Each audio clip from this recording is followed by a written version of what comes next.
Në një nga televizionet e njohura thot ka dalë një nga këto spiritualistet, mashtrojnë popullin, janë nona.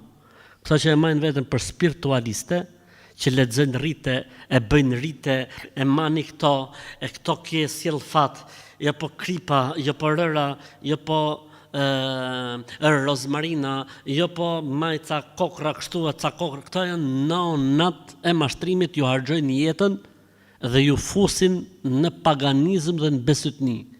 Siç thot kjo spiritualistja në një nga, sepse mediat mashallah ju japin hapësirë, se budalliqe duan mediat, se njerëzit duan budalliqe, dhe mediat ju japin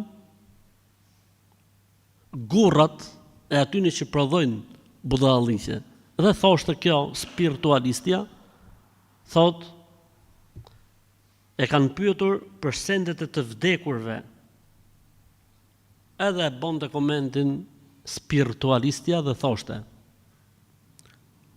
mbartin energji negative, ndoshta ato pleqt kanë qenë zi me njëri tjetrin, filloni dhe zihenin dhe ju.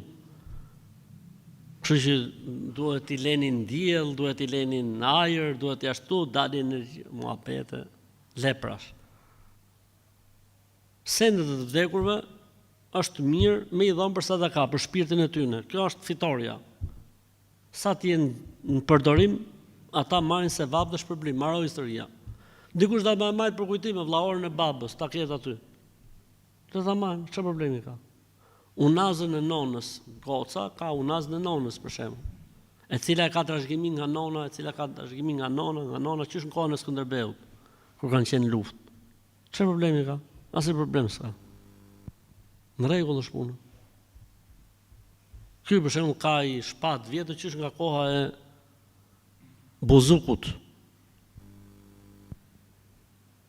Agronit, mbretit i lirë, se ka pasaj, Rolandit. Çfarë problemi ka? E kjo thoshte që jo, thoshte kjo se energjitë negative që mund të kenë mbartur gjatë këtyre kohëve, trashëgohen ke ky që da mori tani.